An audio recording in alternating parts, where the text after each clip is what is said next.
Eu quero convidar você a manter a sua Bíblia aberta no Salmo que nós lemos, no Salmo 32. Eu vou fazer a leitura, refazer a leitura, agora na versão NVI, e apenas até o verso 5, que é aonde nós vamos meditar nessa noite. Então, o Salmo 32, do verso 1 ao verso 5 apenas agora. Lembrando que este é um salmo escrito por Davi, e ele leva um título de salmo de instrução, ou seja, é um salmo que traz orientações. Ao ler o salmo, a gente percebe que o autor, ele compartilha suas experiências, e essas experiências são instrução para quem lê. Então, Salmo 32, do 1 ao 5, na versão NVI diz assim, na versão que nós lemos no início do culto, diz que bem-aventurado é aquele, e aqui nesta versão diz, feliz é aquele. Portanto, bem-aventurado é uma expressão que significa feliz. Bem-aventurado é muito feliz.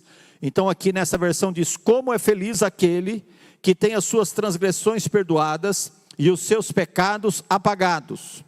Como é feliz aquele a quem o Senhor não atribui culpa e em quem não há hipocrisia. Na outra versão diz, em quem não há engano. Enquanto escondi os meus pecados, o meu corpo definhava de tanto gemer, pois de dia e de noite a tua mão pesava sobre mim. Minha força foi se esgotando como em tempo de seca. Então reconheci diante de ti o meu pecado e não encobri as minhas culpas. Eu disse, confessarei as minhas transgressões ao Senhor e tu perdoaste a culpa do meu pecado. Como eu disse, é um salmo de desabafo. E eu pergunto para você, você já decepcionou alguém? Nós podemos pensar aqui em vários aspectos. Eu vejo muitas cabeças concordando. Porque é quase impossível alguém que nunca tenha decepcionado alguém. Se a gente pensar na esfera dos nossos relacionamentos, seja o namorado, seja o esposo, a esposa, seja filhos, a gente sempre comete exageros, a gente sempre comete falhas, e às vezes essa decepção, essa falha, esse desapontamento, ele chega ao extremo de não apenas entristecer, mas a pessoa, mas de abalar o relacionamento, e muitas vezes até mesmo romper o relacionamento. Então, a decepção que a gente provoca a alguém, ela pode trazer consequências muito tristes e muito graves. E quando isso acontece, é óbvio que nós não ficamos felizes. Nós nos sentimos mal, na verdade. Nós ficamos constrangidos, nós ficamos envergonhados às vezes, ficamos tristes. O fato é uma situação horrível.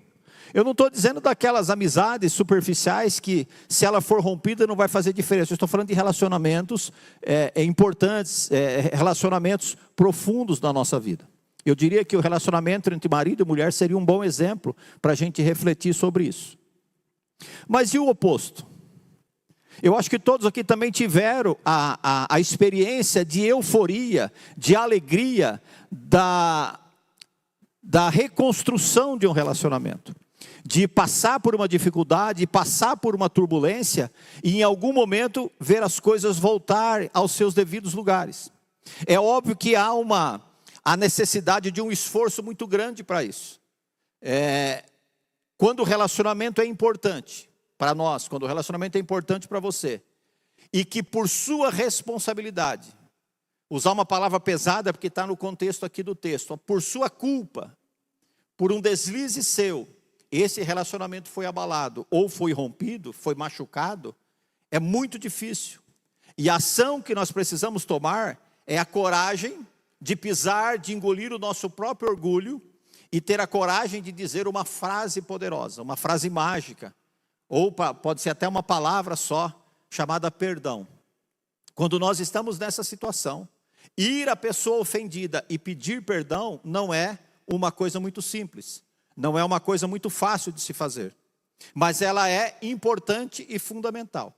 E todos aqueles que experimentaram então esta euforia, esta bem-aventurança, esta alegria de reconstruir um relacionamento que foi abalado em algum momento, ele vai descobrir que quando ele diz perdão, quando ele pede perdão, e a pessoa o perdoa, e esse relacionamento é restaurado, é como se um peso enorme saísse das costas. É como se um peso enorme saísse dos seus ombros, e agora você então desfruta de um alívio, você desfruta de uma sensação de muita alegria, de muita satisfação.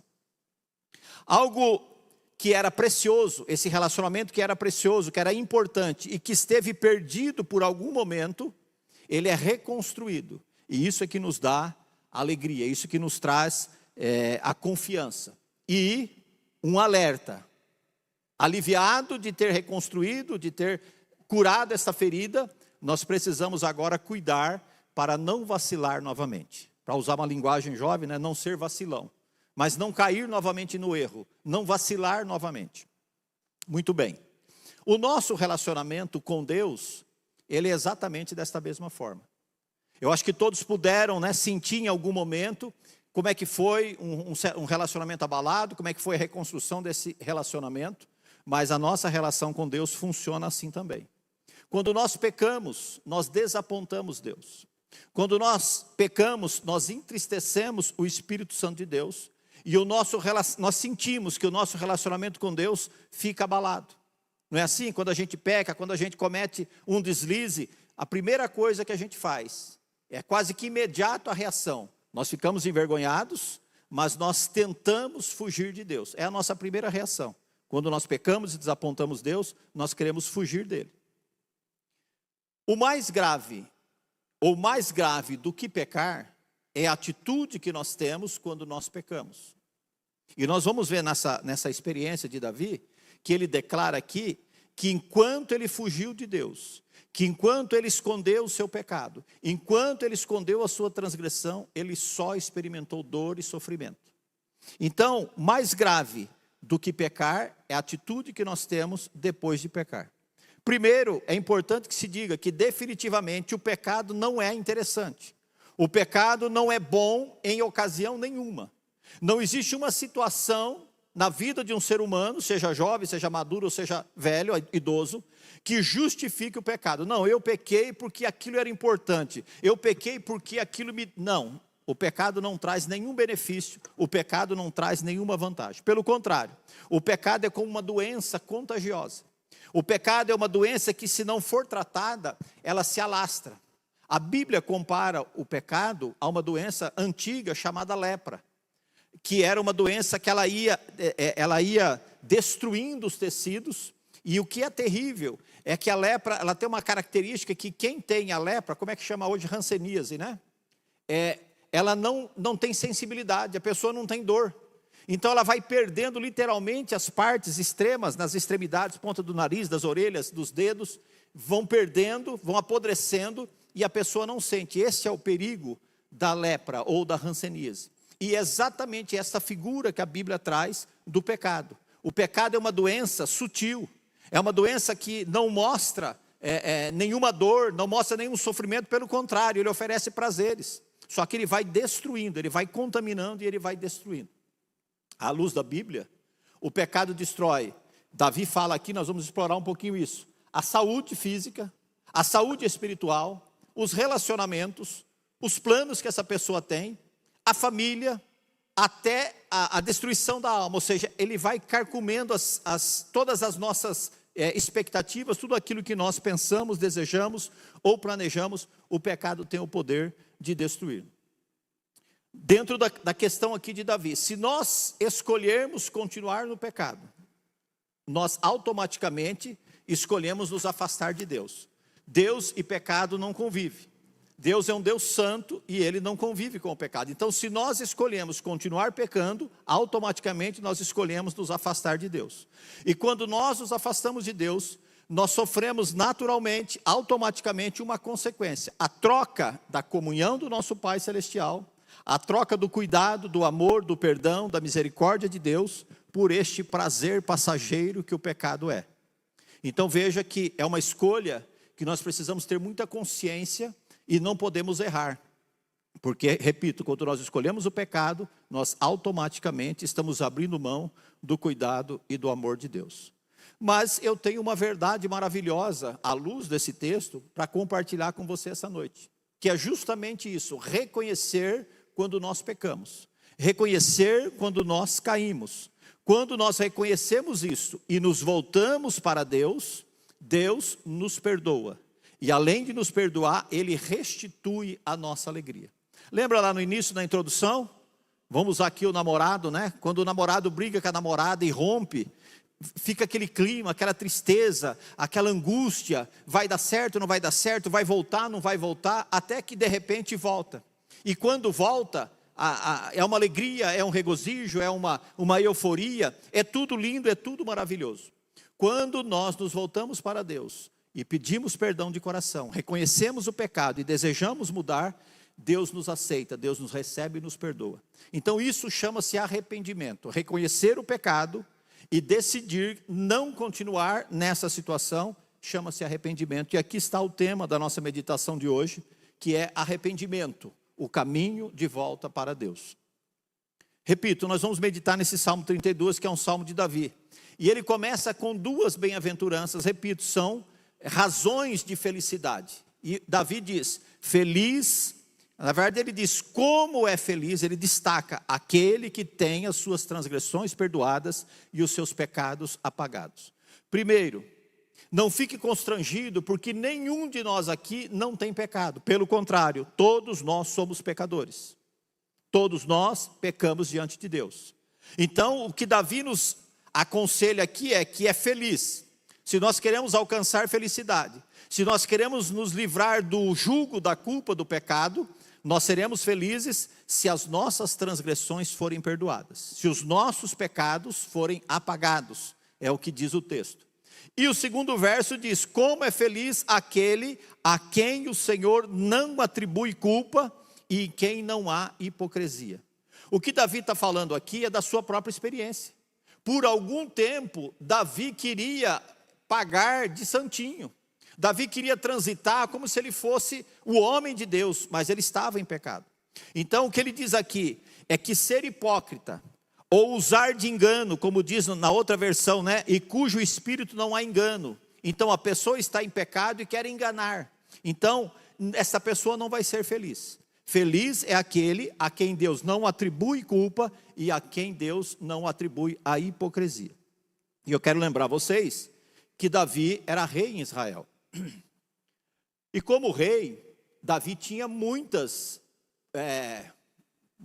vantagens, digamos assim. Riquezas, poder, realizações, conquistas, status. Só que Davi não coloca nenhuma dessas conquistas, nenhuma dessas questões, como razão concreta para a garantia da felicidade. Muito pelo contrário, ele coloca aqui questões espirituais. Ele poderia dizer, olha, eu pequei, mas eu tenho muitos exércitos, eu tenho muitas terras, eu tenho muitos prestígios, os reis da terra vêm buscar conselho comigo, os inimigos se afastam porque eles têm medo de mim. Não, Davi não coloca isso em questão, isso é secundário. Ele coloca aqui, em outras palavras, que ter comunhão com Deus é muito mais importante do que amizades, do que prestígio, do que tesouros. Ter os seus pecados perdoados significa ter comunhão com Deus. Ter comunhão plena com Deus. E isto é muito importante. Se era importante para Davi, é importante para nós também. Então nós só vamos reconhecer, como Davi reconheceu esta equação, o quanto isso é importante, quando nós entendermos o que Davi quer dizer por transgressão, por pecado ou por iniquidade, que são os termos que ele usa aqui. Na verdade são palavras sinônimas. Se a gente resumir transgressão, iniquidade e pecado em pecado, é a mesma coisa. É quando nós avançamos, quando nós falhamos, quando nós pecamos diante de Deus. A transgressão, ela indica um ato deliberado e concreto de ofensa. Então é como se alguém chegasse deliberadamente e ofendesse outra pessoa. Então isso é uma transgressão. É a violação ou desrespeito a um limite, a uma regra estabelecida e que é conhecida. Então, é uma violação de algo que você sabia.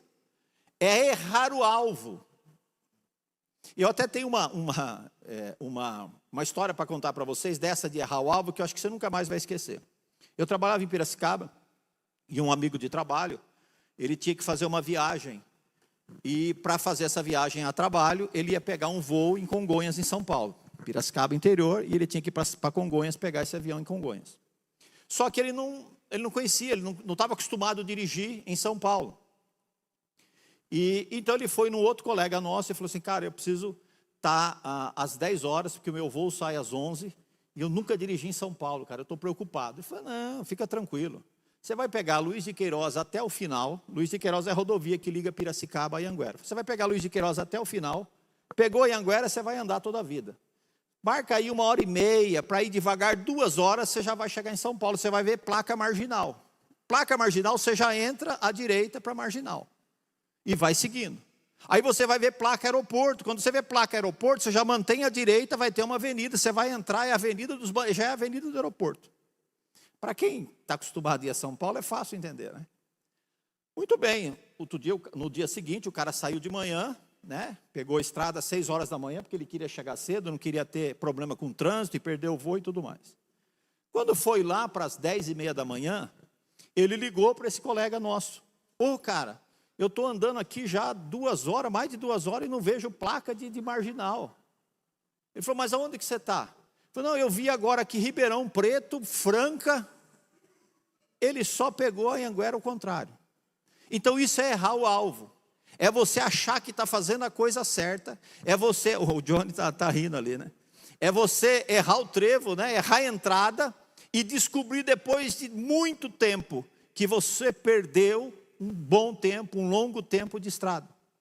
Se isso acontecer no Rio de Janeiro, você pode perder a vida, né? Se você entrar numa daquelas favelas lá das facções. Então, errar o alvo é isso. E a outra expressão que eu coloquei aqui é falhar em algo que seja vital. Então, o pecado, ele nos leva a tudo isso, a transgredir, a violar, a errar o alvo, a falhar naquilo que nós não deveríamos falhar. Nesse salmo, Davi está descrevendo uma experiência pessoal. Ele fala na primeira pessoa que os seus ossos, ele fala, os meus ossos secavam. Enquanto eu me calei, eu sofri, eu senti dores. Muito provavelmente, Davi está se referindo aqui a uma experiência terrível, a uma desgraça que aconteceu na sua vida, uma infelicidade que aconteceu na sua vida, que foi pecar e recusar-se a confessar este pecado. Repito, é provável que ele esteja se referindo a uma vergonhosa relação que ele teve com uma mulher chamada Betseba. Betseba era uma mulher casada. E Davi cometeu adultério com essa mulher. E aí você fala, uau, adultério, B.O. grande. Até na nossa sociedade hoje, que já é uma sociedade permissiva demais, quando você fala que houve um adultério, um homem saiu com uma mulher casada ou vice-versa, a própria sociedade hoje, repito, apesar de permissiva, reprime isso, reprova isso. Então imagine naquela época. Só que não foi só isso que Davi fez. Além de adulterar com aquela mulher que era mulher casada, ele trama agora a morte do marido daquela mulher.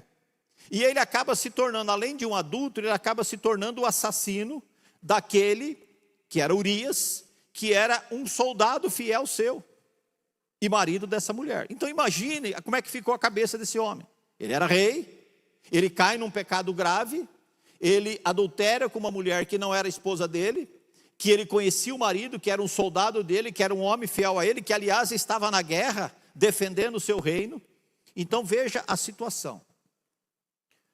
É fácil a gente observar aqui essas características que eu falei agora. Ele cometeu um ato concreto de ofensa? Ele ofendeu deliberadamente alguém? Mas é claro que sim. Ele mandou Urias para a guerra e depois foi abusar da mulher dele. Então ele cometeu esse ato grave.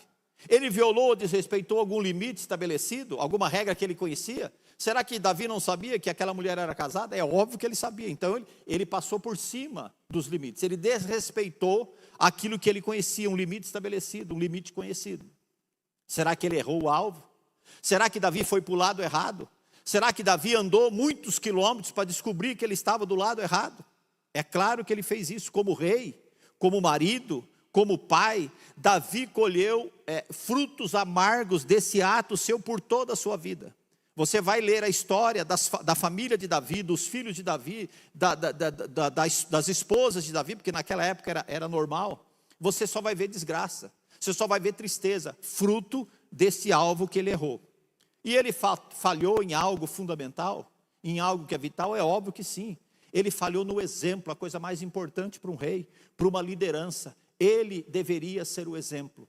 E quando eu disse em guerra, naquela época o rei é o que ia na frente do batalhão, na frente da batalha.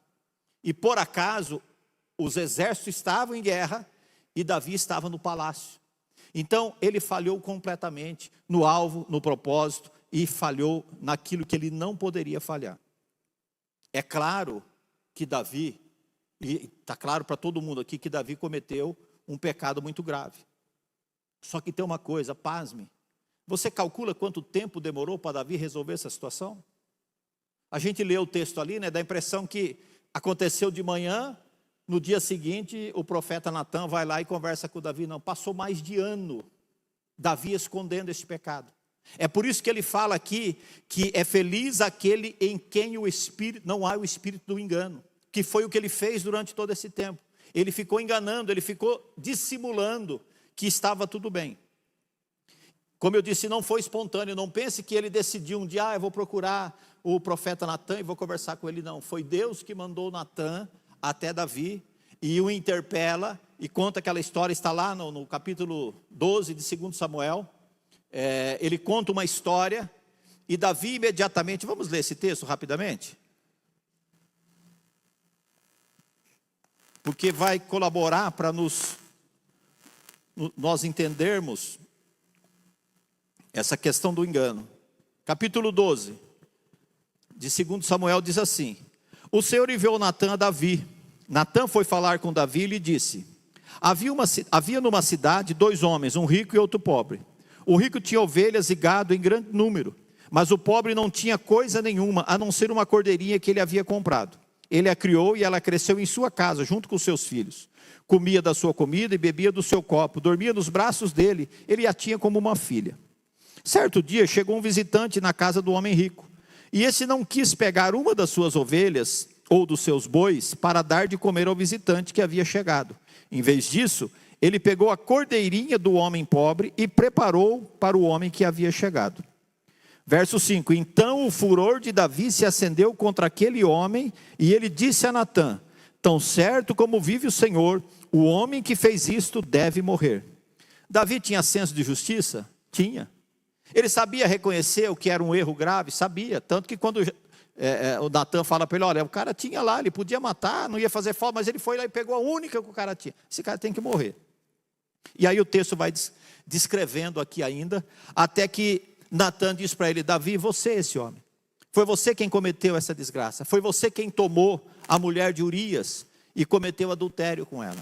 Somente nessa ocasião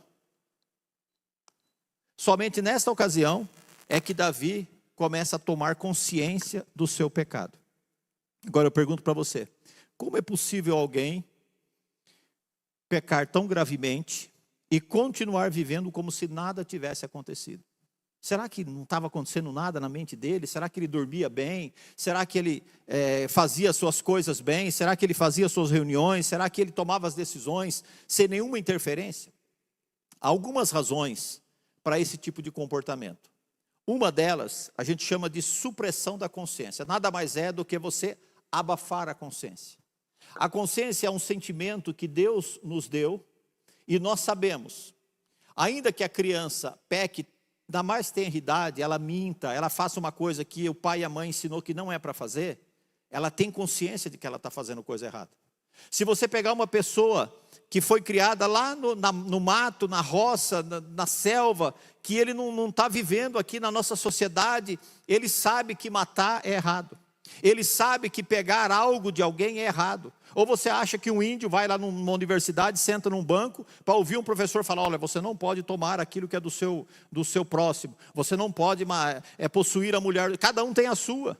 Então isso é natureza, isso é aquilo que Deus colocou dentro do ser humano. Isso chama-se consciência. Então quando nós suprimimos a nossa consciência, quando nós reprimimos, ou nós ignoramos os sinais que a consciência nos manda de culpa por aquele erro que nós cometemos, nós estamos fazendo como Davi.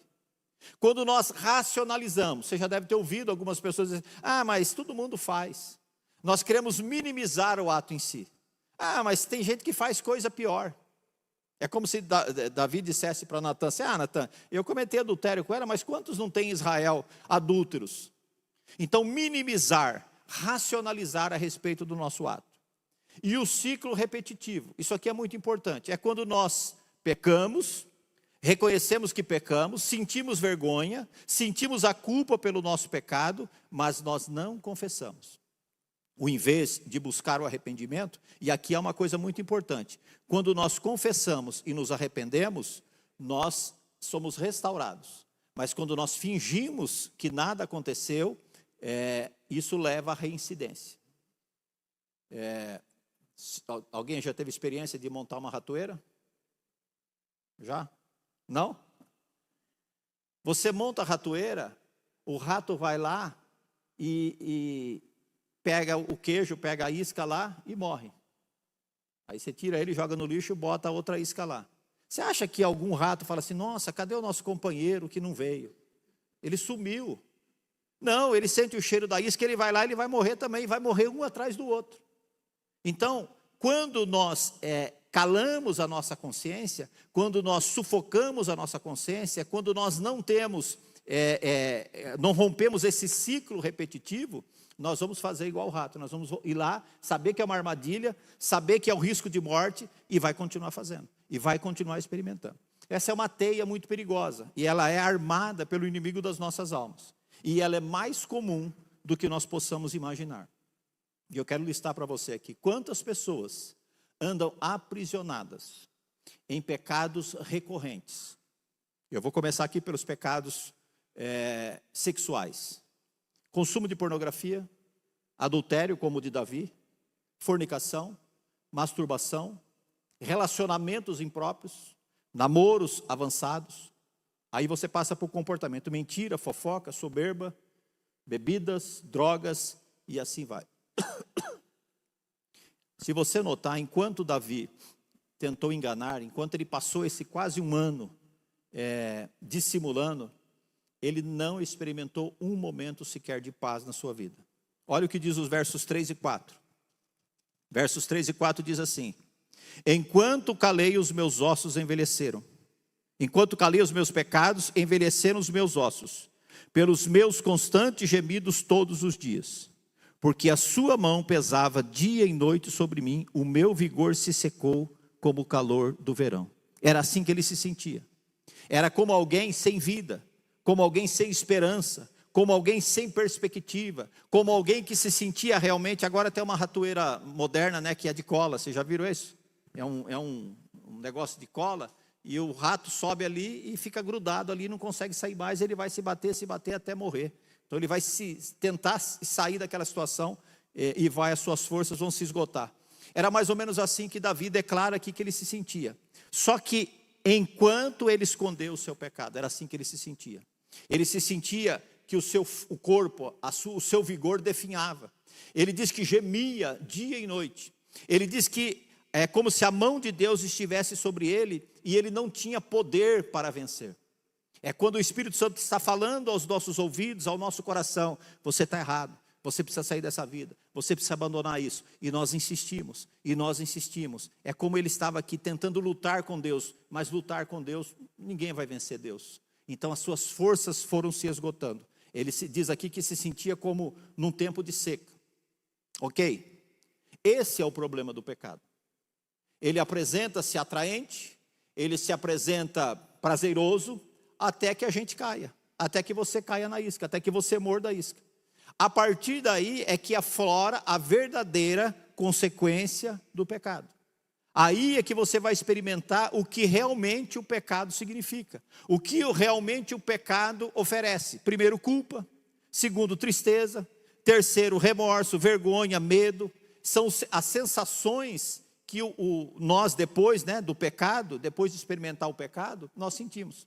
Se você se lembrar da história do Éden, antes do pecado, existia uma comunhão plena, íntima e restrita entre Deus e Adão e Eva, suas criaturas, até que eles pecaram. Quando eles pecaram, a primeira coisa que eles fizeram foi o quê? Se esconder de Deus. Capítulo 3, versículo 9. Quando Deus, na viração do dia, vai visitar Adão: Adão, onde está? Você acha que Deus não sabia onde ele estava? Deus sabia onde eles estavam e por que estavam ali. Ah, Senhor, eu vi o Senhor e tive medo. Mas por que você teve medo? Então, o pecado é assim. Tiago vai falar, é como uma isca. O diabo, ele oferece para você uma taça, ele oferece uma bandeja, ele oferece muitas vantagens, muitos prazeres, mas quando você aceita o convite dele, imediatamente ele te mostra a vergonha do pecado. Agora você está preso, agora você está amarrado, agora você foi pego. Então a culpa é um sentimento que funciona como um termômetro da nossa consciência. O que a culpa está fazendo? Ela está nos indicando que aquilo que nós fizemos está fora dos padrões divinos. Seja o índio, seja o culto, seja quem for, ele sabe, olha, eu estou fazendo algo que Deus não quer que eu faça. Então esse é o sentimento da culpa. O outro sentimento é o sentimento de tristeza, que é o reconhecimento do erro.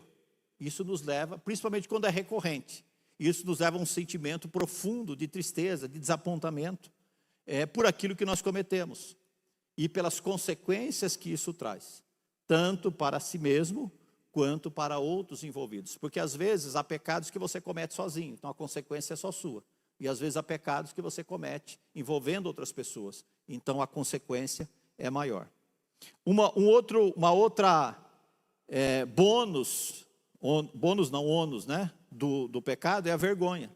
A pessoa sente vergonha de si mesma. É por isso que ele foge de Deus. Ele acha que ele tem que se esconder de Deus, ele acha que a melhor coisa que ele vai fazer é fugir de Deus, como Davi fez aqui no início.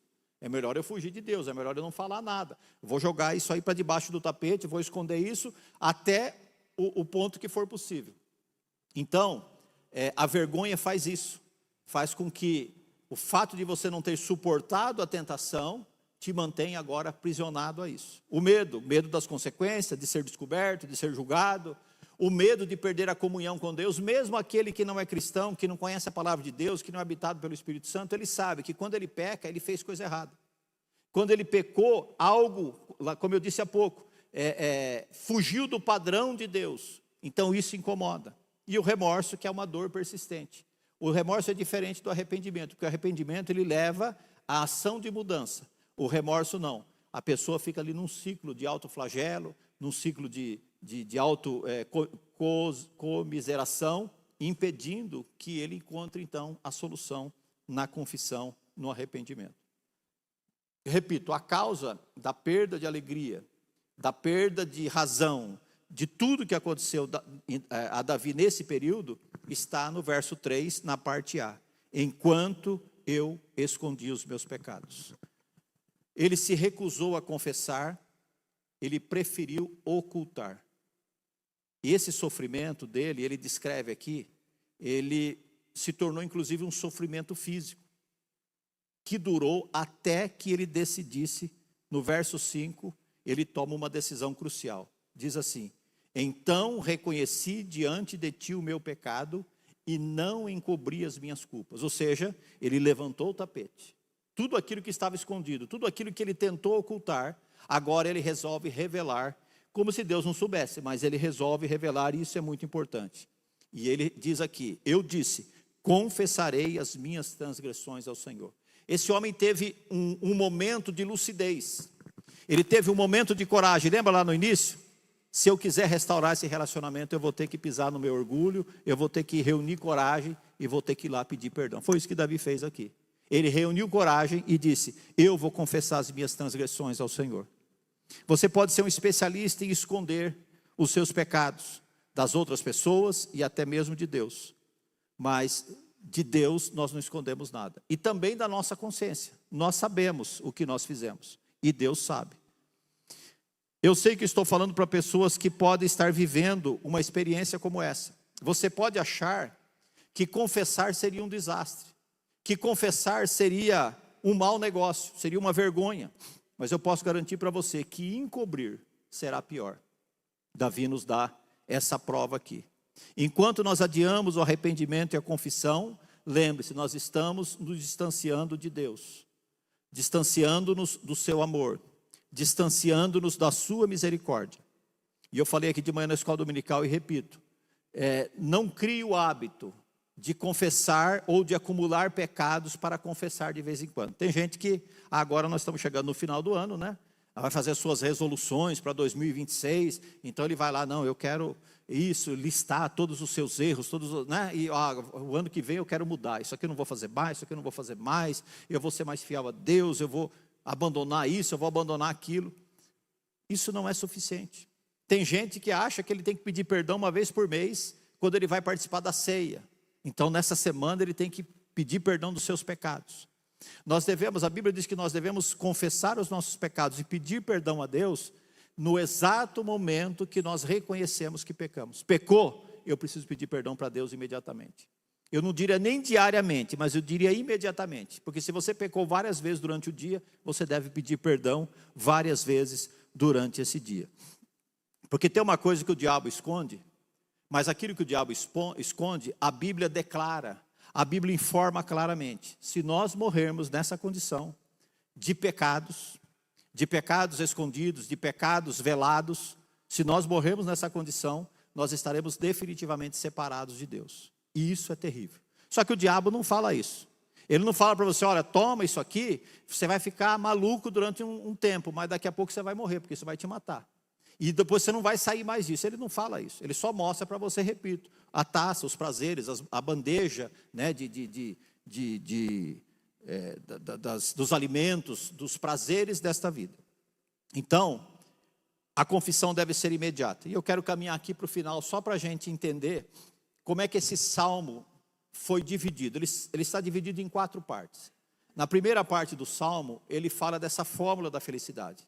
Repito, verso 1 e 2, se você quer ser feliz, se livre das suas transgressões, peça perdão dos seus pecados, para que eles sejam apagados. Segundo lugar, se você quer ser feliz, você tem que ter confiança em Deus e comunhão com Deus, para Deus não atribuir você culpa. Porque uma vez que você confessou e Deus perdoou, ninguém pode te acusar mais. O diabo vai tentar, mas ele também não pode. Uma vez perdoado, você não tem mais culpa, você não tem mais responsabilidade sobre isso. Segundo, a segunda parte do salmo, ele vai falar justamente da crise que esse pecado causou na vida dele, que foi a dor, o definhar, o gemer, sofrer dia e noite, se sentir esgotado, os versos 3 e 4. Na parte 3 do salmo, nós encontramos do verso 6 ao 9, que a salvação ainda é possível. Ele diz assim, portanto, que todos os que são fiéis orem a ti, enquanto podes ser encontrado. Ele está dizendo assim, aqueles que procurarem o Senhor, enquanto pode encontrar o Senhor, que orem ao Senhor. Quando as muitas águas se levantarem, elas não o atingirão mais. O que ele está dizendo aqui? É como se fosse uma avalanche. O pecado, ele está ali, né, no rasinho, vai molhando o pé, vai molhando a canela, vai subindo, vai chegar uma hora que você vai ser afogado por ele, e aí você não vai poder clamar mais, você não vai ter mais condições de sair dessa situação. 7, ele diz, tu és o meu abrigo, tu me preservarás das angústias e me cercarás de canções de livramento. Olha como ele muda. Aquele homem que vivia amargurado, angustiado, entristecido, agora ele faz uma declaração, acho que tem alguém na porta. Ele faz uma declaração aqui, de que ele está cercado de canções de livramento. Verso 8, aquele que fugia de Deus, agora ele é instruído por ele. Eu o instruirei e o ensinarei no caminho que você deve seguir. Eu o aconselharei e cuidarei de você.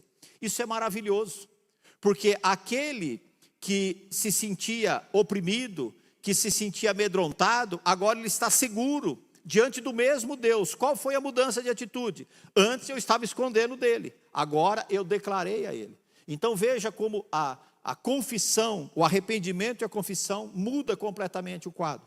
Verso 9, e aí esse verso é duro, eu vou falar um pouquinho dele depois. Não sejam como o cavalo ou o burro que não tem entendimento, mas precisam ser controlados por freio e rédeas, caso contrário não obedece. Ele está fazendo um apelo aqui para a nossa inteligência. Nós somos inteligentes, nós somos capazes. O diabo, ele conta uma história e engana. Pode te enganar uma vez, pode te enganar duas, mas você não pode ser enganado constantemente. Principalmente se você tem a palavra de Deus. Principalmente se você busca ajuda de Deus. Se você busca ajuda do Espírito Santo, o diabo não vai conseguir te enganar. Talvez uma ou duas, mas uma hora você vai aprender a vencê-lo. E eu quero então encerrar aqui.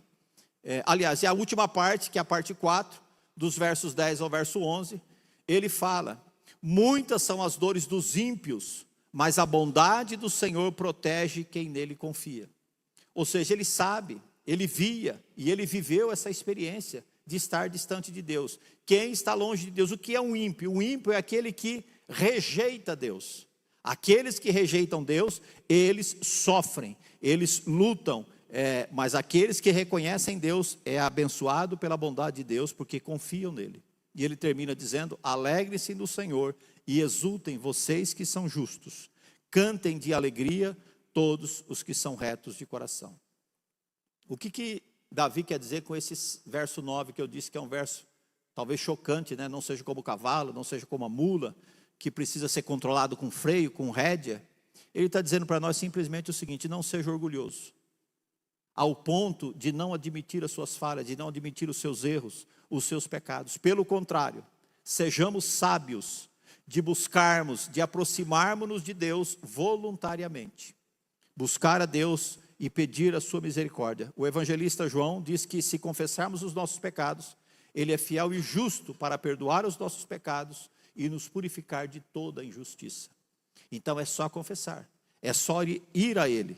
E eu posso dizer para você que talvez a maior arma que o diabo tem usado para aprisionar as pessoas dos seus pecados e destruí-las é a sensação de prazer oferecido, obviamente, que é uma cilada, né? Como eu disse, escondida, é uma armadilha. Quais são os argumentos que o diabo usa? E que normalmente a gente ouve as pessoas dizer: primeiro, te faz feliz? É um direito seu. Você está bem? Você está feliz? Ah, eu estou. Então, ninguém tem nada com a sua vida. Ninguém tem o direito de dizer o que você deve fazer ou não deve fazer. Todo mundo comete erros, porque só eu não posso cometer um erro. São esses argumentos. Não ligue para os julgamentos. As pessoas não têm o direito de julgar o que você faz. Você tem o direito de ser feliz. Essa acho que talvez seja a frase mais usada pelo inimigo das nossas almas. Está te fazendo feliz, você tem direito de ser feliz. Ninguém pode te julgar por isso. Então, não se deixe enganar por essas armadilhas. E eu quero encerrar dizendo que Deus não está distante. Da mesma forma que Deus estava olhando para Davi e teve misericórdia de Davi, enviou Natã até Davi para que ajudasse Davi a se arrepender e a confessar os seus pecados, ele está aqui. E ele sabe o quanto você está sofrendo.